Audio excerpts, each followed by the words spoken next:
90일 성경 통독 제28일차 열왕기하 1장에서 14장 말씀입니다.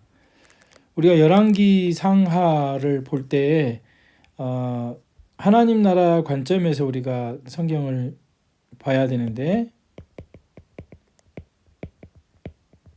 하나님 나라의 관점에서, 즉 이스라엘의 왕들은 하나님의 통치를 받느냐, 하나님의 통치를 받는 왕들입니다. 인간 왕들이 하나님의 통치와 주권에 순종하는 삶이냐, 불순종하는 삶이냐, 그것을 우리가 볼 수 있습니다.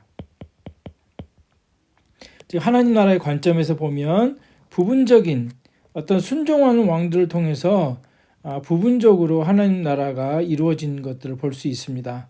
이런 관점에서 봐야 되고, 또 오늘날 그리스도인들이 이 열왕기 상하를 읽을 때 하나님의 통치를 인정하는 삶을 살아야 하고, 우리가 순종하는 것이 곧 축복의 비결이다.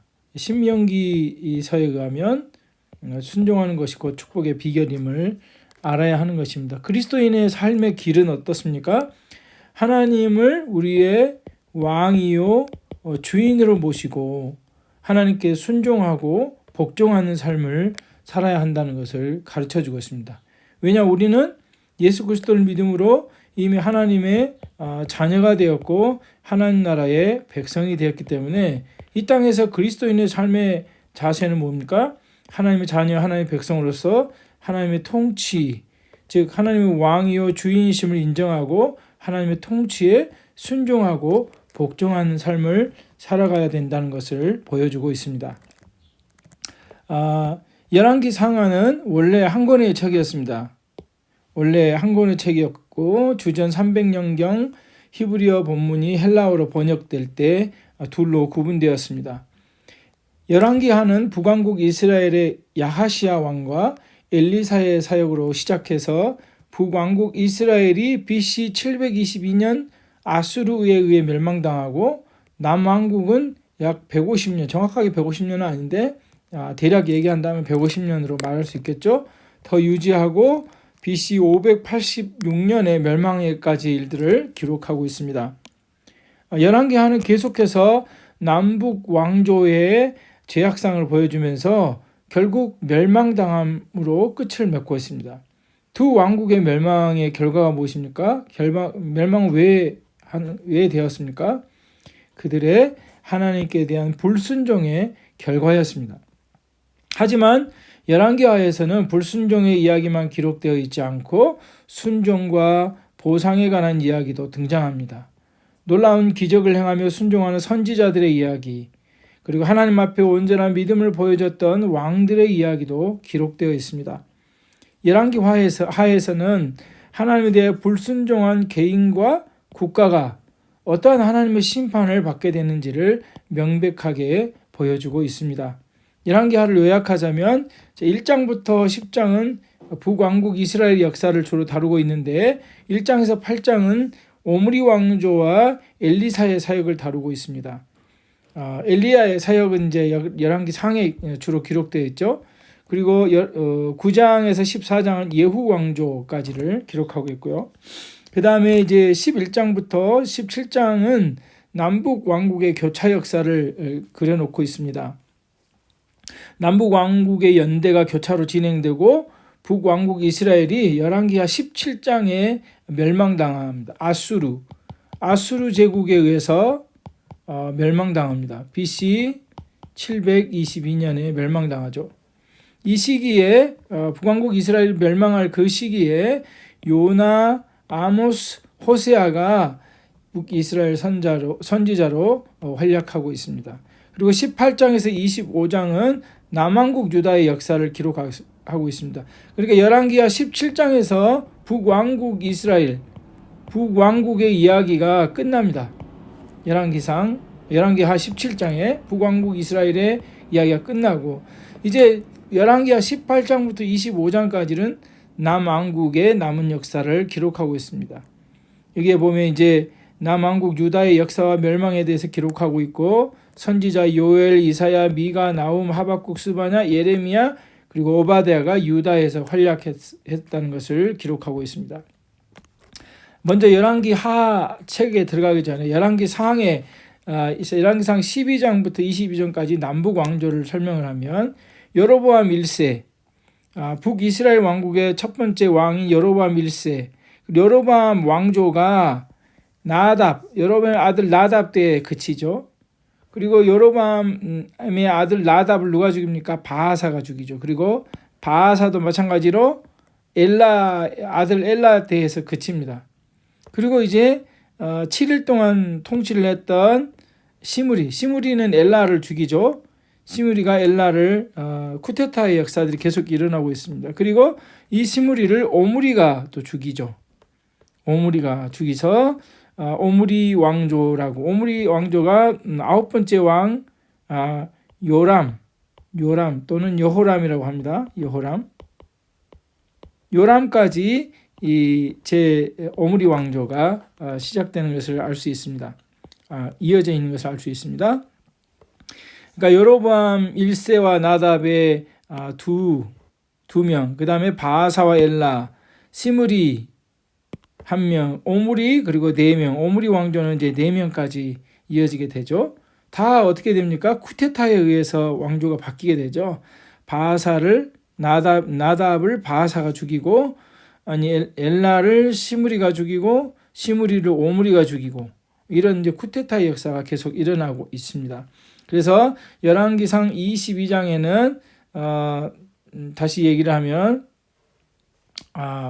북왕국 이스라엘 아하시야 왕때까지 이야기를 아하시야가 이제 아합이 죽고 아하시야 때의 첫 번째 이야기를 기록해 놓고 있습니다.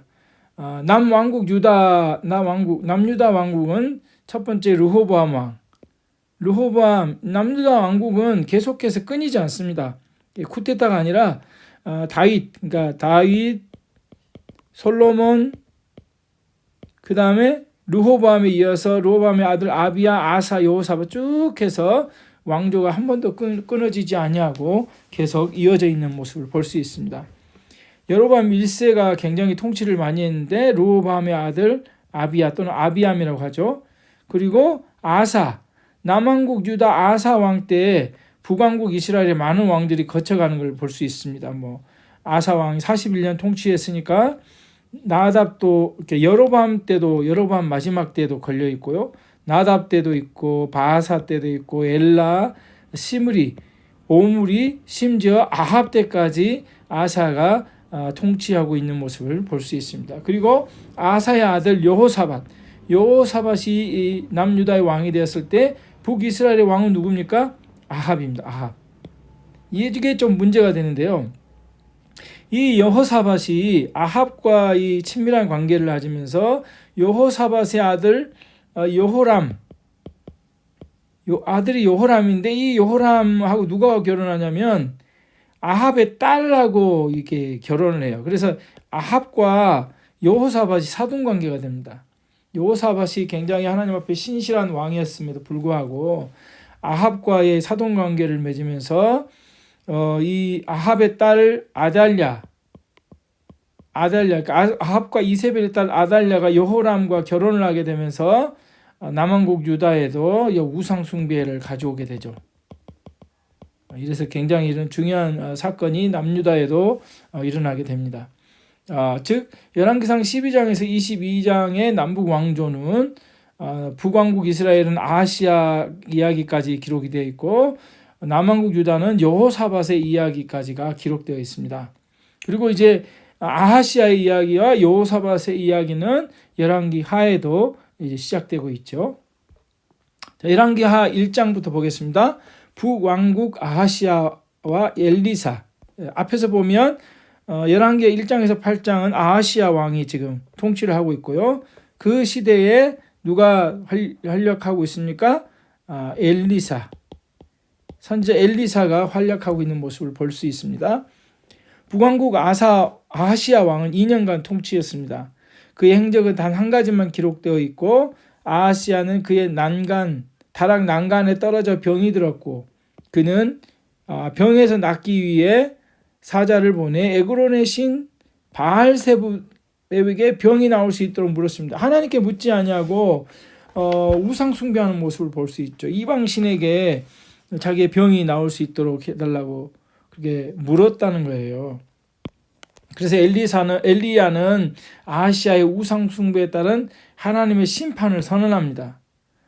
그리고 이제 아하시아 왕이 엘리야를 잡기 위해서 50명의 무장군인들을 3차례 보내죠. 두 차례 모두 다 불이 내려와서 군사들이 다 죽게 되죠. 그리고 마지막 세 번째 오는 그 군대 장관이 겸손하게 엘리야에게 자기들의 생명을 보존해 주기를 원하고, 그래서 이제 세 번째 그 아하시아가 보낸 군사들은 죽지 않습니다. 그리고 엘리야가 이제 아하시아에게 다가가는 그런 모습을 볼 수 있습니다. 즉 그래서 이제 아하시아가 죽었는데 아무도 하나님의 심판의 선언을 바꾸지 못한다는 것을 알 수가 있습니다. 아하시아는 누구의 아들입니까? 아하시아는 아합의 아들이죠. 아합의 아들입니다. 오므리 왕조와 엘리사의 역사. 오므리 왕조는 누굽니까? 오므리는 시므리를 죽이죠. 오므리 왕의 아들 아합 왕의 아들 아하시아. 그리고 아하시아의 아들이 아니라 아합의 아들이죠. 아하시아는. 그리고 역사대로 하면 이제 아하시아의 아들이 왕이 돼야 되는데 그 다음 왕은 누가 됩니까? 요람이 됩니다. 여호람이라고도 하고요. 이 요람은 누구의 아들입니까? 이 역시도 아합의 아들입니다. 이 4명, 오므리, 아합, 아하시아, 요람 또는 여호람, 이 4명을 오므리 왕조라고 얘기하고 있습니다. 북왕국 이스라엘입니다. 북왕국 이스라엘. 네, 앞에서 보면은 누굽니까? 오므리, 아합, 아하시아 이렇게, 그 다음에 요람까지 오므리 왕조라고 할 수 있겠죠. 엘리야는 이제 25년 동안의 선지자 사역을 마무리하면서, 엘리야는 어느 때 사역을 합니까? 아합 왕 때부터 사역하게 되죠. 아합, 그리고 아하시아까지, 그리고 요람 왕까지. 요람 또는 여호람. 이름이 좀 헷갈리는데 남유다에도 아하시아 왕이 있고 요람 왕이 있습니다. 나중에 또 비슷한 시기에 이름이 나열이 되기 때문에 잘 봐야 할 것입니다. 이제 엘리야는 25년, 엘리야는 어느 왕조의 예언자였죠? 선지자였죠? 북왕국 이스라엘에 25년 동안의 선지자 사역을 마무리하면서 이제 젊은 선지자 엘리사와 동행합니다. 그 당시에 이제 선지자 학교가 있었다는 것을 우리가 열왕기 상하의 본문에서 알 수 있습니다. 그 선지자 학교는 굉장히 많은, 오늘날로 말하면 신학생이라고 할 수 있는데, 이런 선지자 학교에 굉장히 많은 사람이 있었고, 그 중에 한 사람이 이제 엘리야가 이제 자기의 제자로 이제 선택하는 그런 장면이죠. 엘리야는 불수레와 불말에 의해서 하늘로 올리우기 전에 엘리사에게 내가 어떻게 할지 구하라 라고 얘기하고, 엘리사는 어떻습니까? 당신의 성령이 하시는 역사가 갑절이나 저에게 있기를 원합니다 라고 요청을 했고, 그리고 이제 엘리야는 하늘로 승천을 하게 됩니다. 성경에 보면 하늘로 승천한 두 사람이 누구죠? 구약 성경에 에녹 그리고 엘리야, 이 사람들이 주로 이 죽음을 보지 않고 승천한 사람들이죠. 엘리야의 기적과 엘리사의 기적은 17가지 정도가 나타납니다. 이렇게 보면은 엘리야의 기적이 한 5가지 정도고, 그 다음에 엘리사의 기적이 한 10가지 정도 기록되어 있는 것을 볼 수 있습니다. 한번 읽어보겠습니다. 엘리야의 기적은 사르밧 과부의 음식이 바닥나지 않았고, 죽었던 과부의 아들이 다시 살아났고, 하늘의 불이 제단과 희생 제물을 불살랐고, 아하시아의 군사들이 불에 타 죽었고, 요단강의 물이 이리저리 갈라졌다. 이 5가지로 볼 수 있고, 엘리사의 기적은 더 많죠. 요단강의 물이 이리저리 갈라집니다. 이제 엘리야가 하늘로 승천한 후에 엘리야의 옷을 가지고 엘리사가 요단강의 물을 쳤더니 이제 갈라지는 장면부터 엘리사의 기적이 시작됩니다.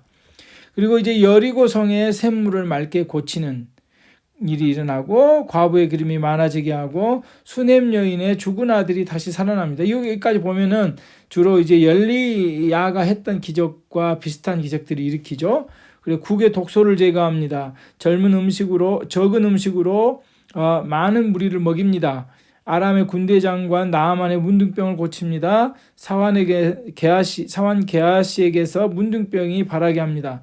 그리고 도끼의 머리가 물에 떠오르게 합니다.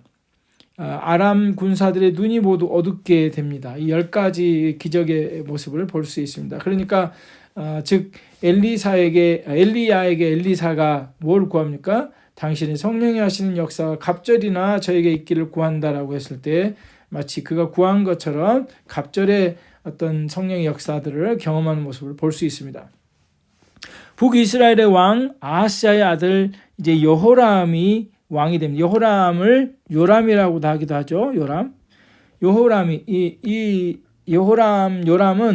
그 역대상하와 그리고 역대기의 책과 열왕기의 이름씩 조금 다르게 기록되어 있습니다. 여호람 왕이 12년을 통치하고요. 여호람은 여호와 보시기에 악을 행했지만 그의 아버지가 만든 바알의 주상을 없이 하지는 않았습니다. 그러나 여로보암의 죄악을 떠나지는 않았습니까? 여로보암의 죄악이 뭐죠? 율법을 어긴 거죠. 율법을 어김. 그러니까 신명기 12장에 하나님께서 정하신 중앙성소에서 예배를 드려라. 하나님 정하신 곳에서 예배를 드려라. 그것을 어겼고 두 번째로는 우상숭배죠. 우상숭배. 같은 내용이죠. 우상숭배도 율법을 어긴 거. 금송아지를 만들어 놓고 이것이 너희 하나님이다 라고 숭배하게 하였고 또 어땠습니까? 제사장들을 일반 사람들로 세웠죠. 레위인이 아니라. 다 율법을 어기는 내용들인데 이런 기본적인 내용들을 여로보암의 절차를 그 행위를 그대로 따라했다는 것을 볼 수 있습니다. 여로보암 왕은 남왕국 유다의 여호사밧 왕과 함께 동맹하여 모압과 전쟁을 하였습니다. 그러니까 여기에 보면 여호람 왕이죠. 여호람 왕은 여호사밧 왕.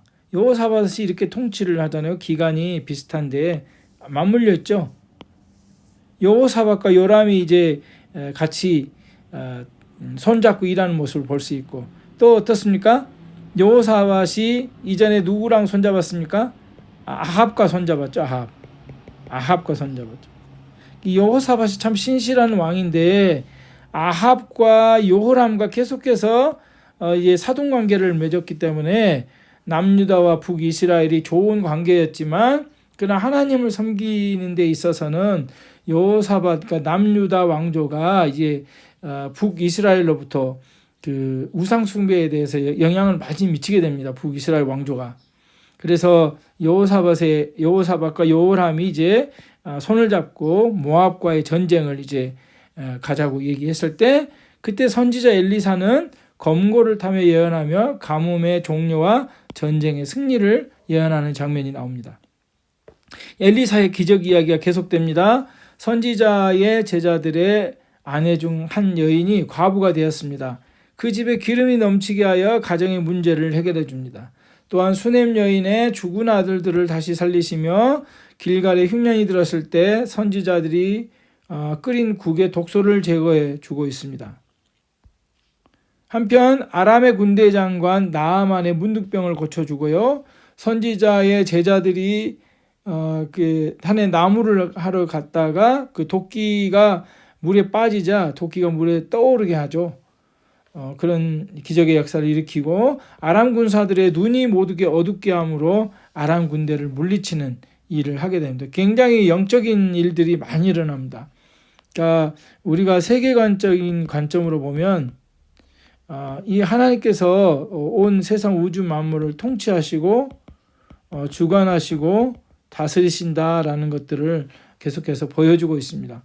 특별히 6장에 그 아람 군사들이 눈이 어둡게 하시고 아람 군대를 물리치게 하시고 불말과 불병거를 이제 보여주게 하심으로써 하나님의 그 영적인 세계를 하나님께서 다 다스리고 통치하고 계시다는 것을 보여주고 있습니다. 엘리사는 이외에도 예언 사역을 했습니다. 7년 동안의 기근을 예언했고 아람 왕 베나다시 죽고 하사엘이 왕이 될 것을 예언합니다. 한편 남유다 왕의 여호사밧 왕이 죽고 여호람 왕이 되었으나, 자 보십시오. 여기에 보면 이제 여호사밧이 죽고 여호사밧의 아들 여호람이 왕이 되었습니다.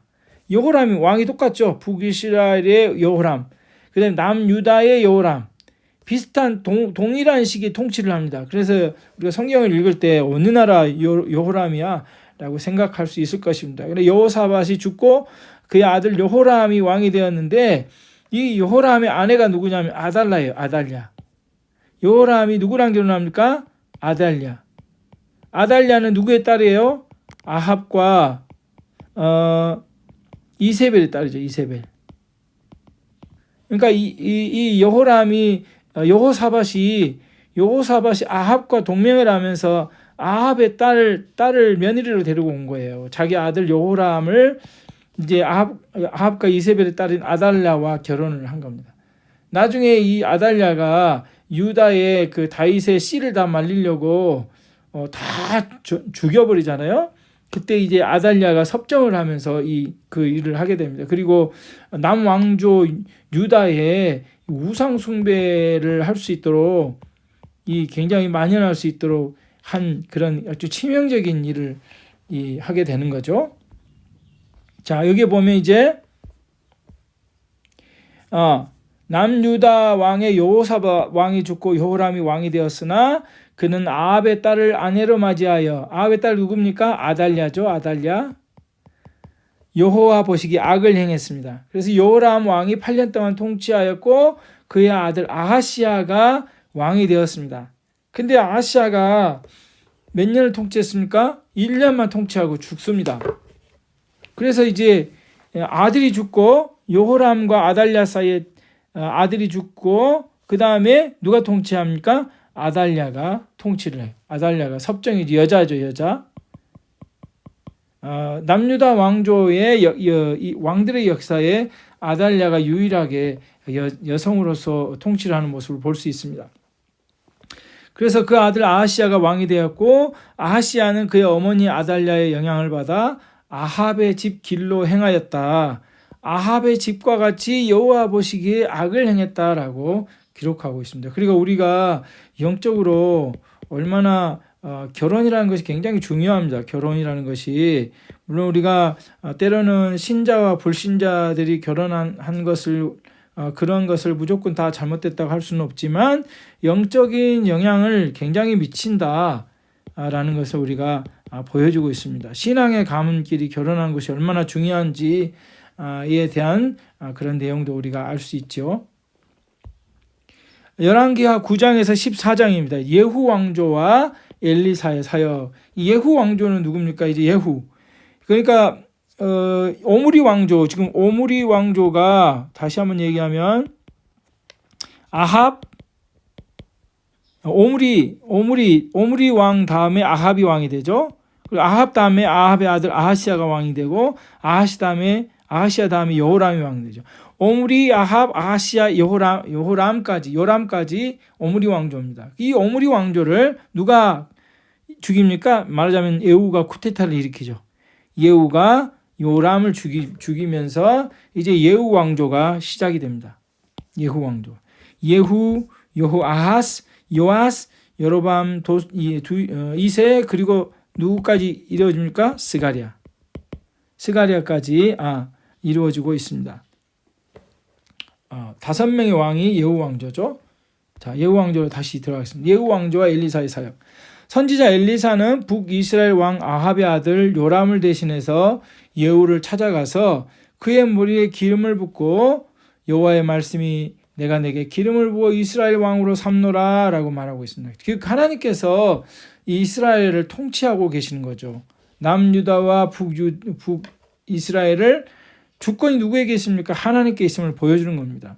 선지자 엘리사를 통해서 예후에게 찾아가서 기름을 붓고 왕으로 삼으라는 거죠. 그뿐만 아닙니다. 선지자 엘리사를 통해서 다른 나라 왕도 또한 이제 왕으로 세우는 것을 볼 수 있습니다. 하나님은 오므리 왕조를 멸하시고 이제 예후를 통해 새로운 왕조를 준비시킵니다. 예후는 북이스라엘의 아합 가문을 진멸하고 북이스라엘의 바알 선지자들을 모두 제거하였습니다. 그러나 예후도 단과 베델에 있는 금송아지들은 제거하지 않았다고 기록하고 있습니다. 그러니까 남유다와 북이스라엘 이렇게 나눠져 있을 때 예루살렘이 여기 있다면 북이스라엘의 단과 베델이 여기 있고 북쪽에 단이 있죠. 이 단과 베델의 제단을 없애지 않았다는 것은 무슨 의미입니까? 이 백성들이 여호와 하나님을 섬기는 신앙에 더 접근하지 못하게 하는 거죠. 여호와 하나님을 섬기는 신앙은 뭡니까? 신명기적인 내용을 보면은 절기를 지켜야 되잖아요. 절기를. 유월절, 무교절, 칠칠절, 초막절 이런 절기들을 지키려면 하나님 앞에 정해진 장소 예루살렘으로 가야 되는 거예요. 근데 이 길을 막고 있는 거죠. 베델과 단을 없앴다는 거예요. 즉 자기의 왕권을 유지하기 위해서 하나님을 온전히 섬기는 길을 막고 있는 거예요. 사실은. 단과 베델의 금송아지들을 제거하지 않았다는 것은. 아울러 유다 왕 아하시아도 예후에 의해서 살해됩니다. 그래서 예후는 또한 아합의 아내인 이세벨을 제거하고 선지자의 예언대로 되었다. 그러니까 엘리사가 어떤 예언을 했습니까? 아합이 죽으면 아합이 흘린 피를 개가 할다고 했습니다. 그리고 이세벨이 죽으면 이세벨의 시체를 누가 먹습니까? 개가 먹는다. 이거를 누가 예언했어요? 엘리사 선지자가 예언을 한 대로 그렇게 됩니다. 아합을 누가 죽입니까? 예후가 아합이 전쟁터에서 죽고 아합의 아들 이제 아하시아를 예후가 죽이는데 아합이 죽고 이제 개가 그 피를 핥고 그다음에 이세벨을 누가 죽입니까? 예후가 죽이죠. 예후가 죽이는데 이세벨이 이제 성에서 떨어져서 아래에 자기 병사들을 보내서 왕의 아내이기 때문에 왕비이기 때문에 잘 모셔라 라고 시체를 잘 거둬라 했는데 내려가 보니까 개들이 벌써 다 먹고 없었던. 그래서 선지자의 예언대로 되었다. 하나님의 말씀은 반드시 이루어집니다.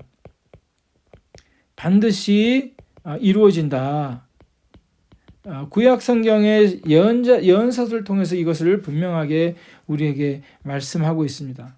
한편 남유다의 5번째 왕인 여호람이 북이스라엘의 아합의 딸 아달랴와 결혼하게 되었는데, 다시 한번 보면요. 예후가 누구를 죽입니까? 요람을 죽이고 또 누구도 죽여요? 이세벨도 죽게 되죠. 이세벨도 죽이게 됩니다. 이세벨은 누구의 아내입니까? 아합의 아내죠. 그러나 이 시대에 어떻습니까? 남유다에 누구를 죽입니까? 아하시아 왕도 예후에 의해서 살해됩니다. 아하시아. 왜냐하면 북이스라엘의 왕 여호람을 만나러 갔다가 아하시아도 거기서 예후를 만나게 되고 두 왕이 동시에 예후에 의해서 살해되게 되죠. 이 일로 북이스라엘의 우상숭배의 제약이 남유다에도 확대되는 계기가 되었다. 자, 보시면 남유다에 확대되는 우상숭배에 확대되는 계기가 여호사밧의 아들 요람이 아합과 이세벨의 딸 아달랴와 결혼하면서 남유다에 이제 우상숭배가 있게 되었죠. 여호람이 죽고 여호람의 아들 아하시아가 왕이 되면서 아합의 길을 따라서 우상숭배를 하게 됐죠. 그 얘기를 하고 있는 겁니다. 지금 아달랴는 남편 여호람 그리고 그 뒤를 이어 왕이 된 아들 아하시아를 자기 마음대로 움직여 유다 내에 바알 숭배를 하도록 퍼뜨립니다. 게다가 아들 아하시아가 죽자 자기가 스스로 유다의 왕이 되어 왕의 씨, 즉 다윗 후손들을 진멸하려 합니다. 하지만 아달랴가 왕자들을 모두 죽이려 하는 그런 상황 속에서 제사장 여호야다의 아내 여호세바가 왕자 요아스를 몰래 빼내어 목숨을 구한 후에 아달랴 몰래 6년 동안 키웁니다. 결국 제사장 여호야다의 주도 아래 아달랴는 폐위되고 7살의 왕자였던 요아스는 왕에 오릅니다.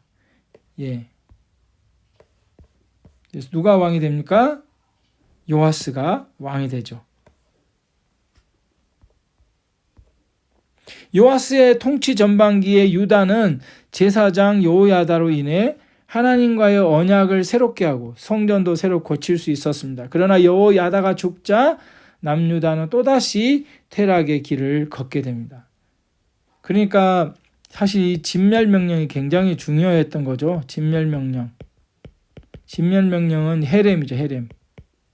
하나님께서 즉 여호수아를 통해서 가나안 땅을 점령할 때 완전히 진멸하라는 이 진멸명령을 이스라엘 백성들이 지키지 못해서 계속해서 우상숭배의 주변의 나라들 가나안 땅의 우상숭배의 영향을 받고 있는 거죠. 한편 예후, 여호아하스, 요아스, 여로보암 2세로 이어지는 북왕국 이스라엘의 예후 왕조는 다윗의 길이 아닌 여로보암 1세의 악한 길을 따랐다고 기록하고 있습니다. 여로보암 2세는 41년간 북이스라엘을 다스렸지만 여호와 보시기에 악을 행하여 여로보암의 모든 죄에서 떠나지 아니하였다고 기록하고 있고요. 여로보암 2세 때, 여로보암 2세가 누굽니까? 이 예후 왕조의 왕이었죠. 여로보암 2세 때 선지자 요나가 활약했다고 기록하고 있습니다. 다시 한번 북이스라엘 왕조를 보면 예후 왕조, 예후, 여호아하스, 요하스, 여로보암 2세. 이 여로보암 2세 때 누가 활약합니까? 북왕국 이스라엘 선지자는 아모스, 호세아, 요나가 활약하고 있는 모습을 볼 수 있습니다. 그리고 이제 열왕기하를 분석을 해보면 이스라엘 백성이 숭배한 이방신들의 목록이 쭉 나와 있습니다. 아드람멜렉, 아남멜렉, 아세라, 아시마, 아스타르, 이시타르, 바알세브, 그모스, 밀고, 몰록, 느보, 네르갈, 니파스, 니스록, 님몬, 숫고, 느보, 달다. 여러 이방신들을 계속해서 숭배하고 있는 모습을 볼 수가 있죠. 십계명에서 즉 하나님께서 자기 백성을 택하시고 그 다음에 하나님의 백성으로 훈련하실 때 가장 먼저 여호와 하나님만을 섬기라고 했지만 그들은 어떻게 됩니까? 계속해서 이런 신들을 섬기는 모습들을 보여주고 있죠. 그러나 이제 남왕국의 왕들 중에는 아주 선한 왕들은 하나님의 말씀대로 지켜 살면서 즉 하나님 나라의 모습들을 보여주고 있습니다. 부분적으로 나라의 부분적인 모습. 그 모형론으로 이해할 수 있겠죠. 하나님의 통치에 복종하는 하나님 나라의 부분적인 모습. 그러나 이런 수많은 우상들을 섬기면서 하나님을 섬기지 못하는 불순종하는 이스라엘 백성들의 모습도 또한 보여주고 있다고 할 수 있습니다. 이스라엘 백성들은 가나안에 입성한 후에 그 땅에 사는 사람들에 대한 진멸 명령을 이행하지 않았고 그들과 섞여 살면서 바알 종교를 받아들였습니다. 그 후에 끊임없이 우상 숭배에 빠져 하나님의 심판을 받게 되었습니다. 하나님은 십계명에 나 외에 다른 신들을 섬기지 말라는 우상 숭배 금지 명령을 내렸지만 이스라엘 백성들은 이것을 온전히 지키지 못했습니다. 오늘날 있어서 우리는 이스라엘 백성들처럼 이렇게 어떤 하나의 형상을 만들지는 않지만 우리의 우상은 무엇입니까? 우상이라 하면 우선순위에 대해서 우리가 얘기할 수 있겠죠. 우선순위가 하나님보다 앞서면 그것이 바로 우상인 겁니다.